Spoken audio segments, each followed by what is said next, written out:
오늘 여러분과 함께 나눌 이야기는 우리 삶의 근본적인 질문에서 시작됩니다. 무엇이 사람을 진정으로 거룩하게 혹은 더럽게 만드는가?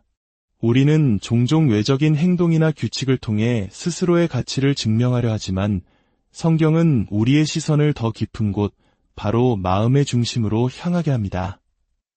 이 깊은 성찰의 여정을 시작하기에 앞서 잠시 주님의 은혜를 구하는 시간을 갖겠습니다. 들으시는 모든 분들의 마음에 하나님의 평강이 함께하기를 기도합니다. 만약 이 이야기가 당신의 마음에 울림을 준다면 이 빛을 나누는 것은 하나님의 은혜를 전하는 또 하나의 아름다운 방법이 될 것입니다. 성경은 말합니다. 씨앗을 심는 사람이나 물을 주는 사람은 아무것도 아니며 오직 그것을 자라게 하시는 분은 하나님뿐이라고 말입니다. 이 말씀은 우리 삶의 모든 영역에 적용됩니다. 우리가 하는 설교, 우리가 부르는 찬양, 우리가 행하는 그 어떤 선한 일도 마찬가지입니다. 스스로를 자랑하는 것은 그래서 잘못된 것입니다. 씨를 심고 물을 주는 인간의 노력은 그 자체로 아무것도 아니기 때문입니다.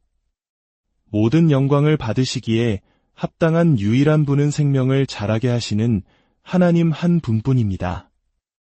이것이 바로 하나님께서 우리가 십자가 외에 다른 어떤 것도 자랑하는 것을 원치 않으시는 이유입니다. 사도 바울은 이렇게 고백했습니다.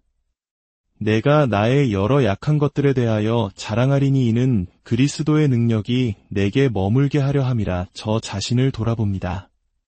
저는 신학교육을 제대로 받지도 못했고 여전히 저의 연약함, 실패, 욕망, 교만과 싸우고 있는 사람입니다. 그런데 어떻게 감히 제가 단 한순간이라도 제 자신을 내세울 수 있겠습니까?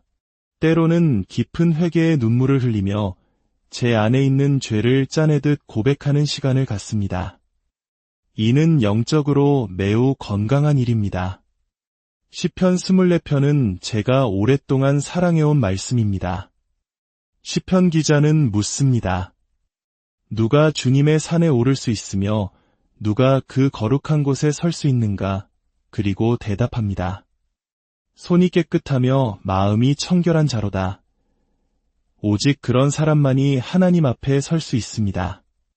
여기서 말하는 청결함, 즉 순수함은 무엇일까요? 우리는 흔히 순수함이라고 하면 성적인 거룩함을 떠올리지만 성경에서 말하는 순수함은 그보다 훨씬 넓은 의미를 가집니다. 구약시대의 순수함은 주로 정결 예식과 관련이 있었습니다. 건물, 대야, 등잔 같은 외부적인 것들을 정결하게 하여 거룩하게 만드는 것이었죠. 하지만 신약시대에 예수 그리스도께서 오셨을 때 그분은 순수함의 개념을 외부적인 것에서 내부적인 것, 즉 마음의 문제로 전환시키셨습니다.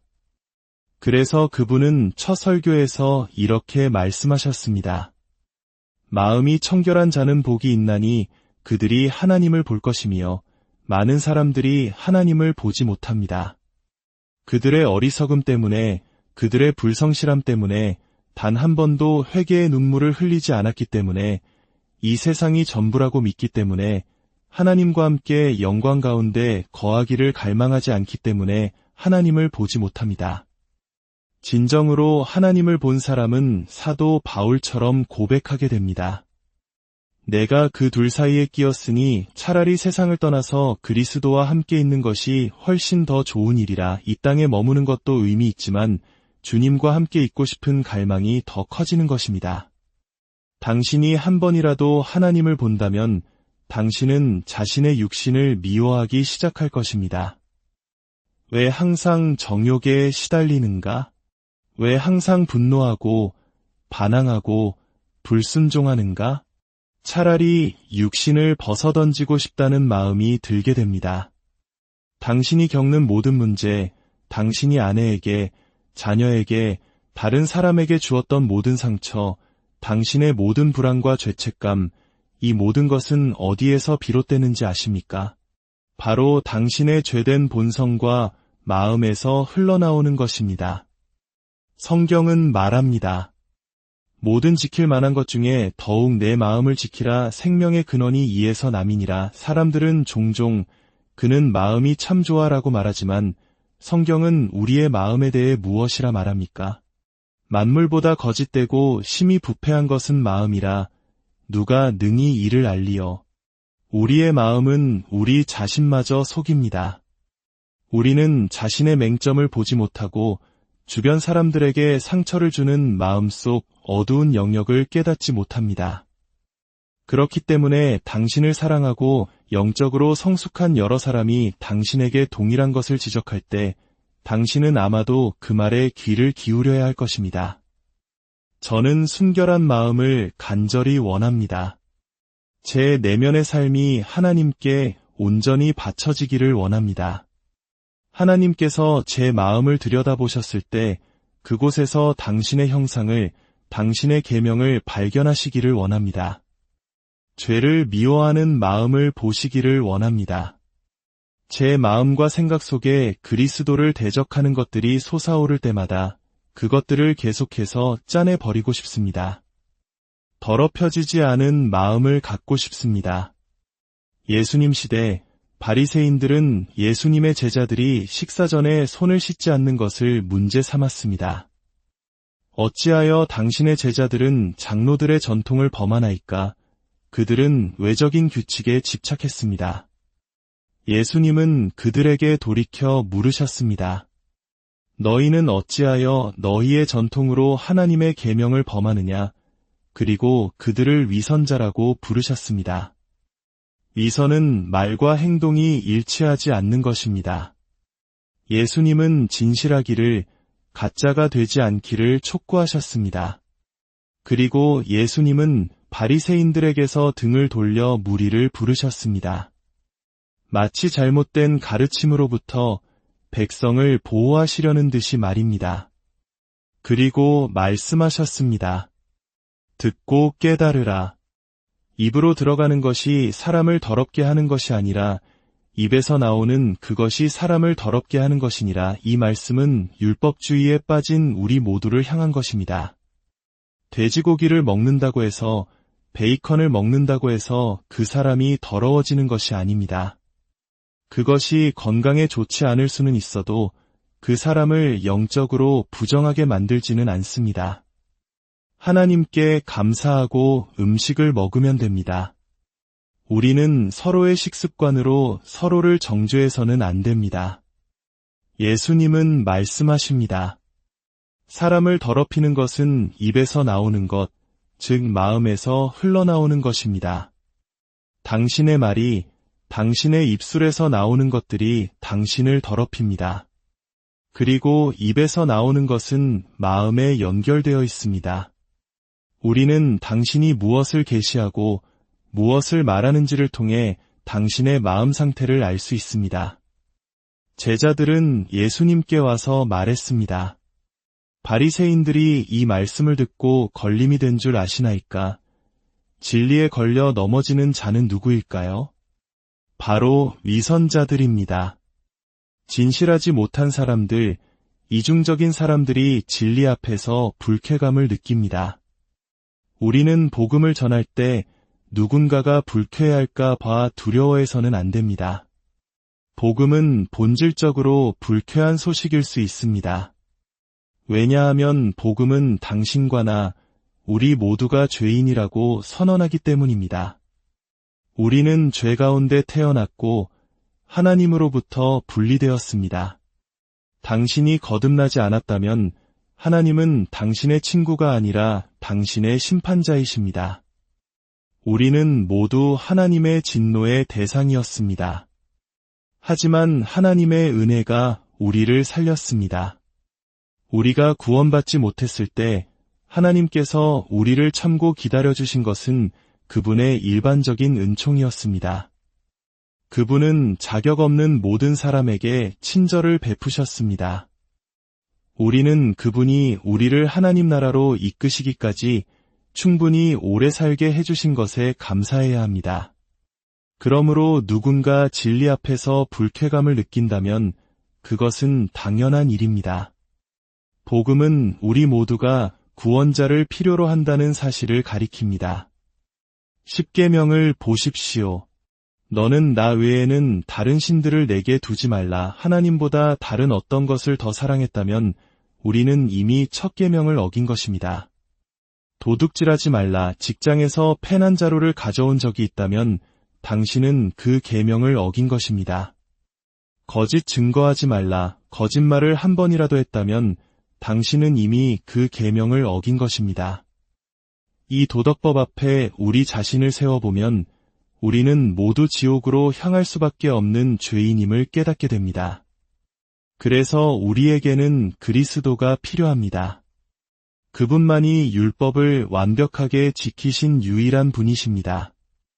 그분은 생각과 마음과 행동 모든 면에서 완벽한 삶을 사셨습니다.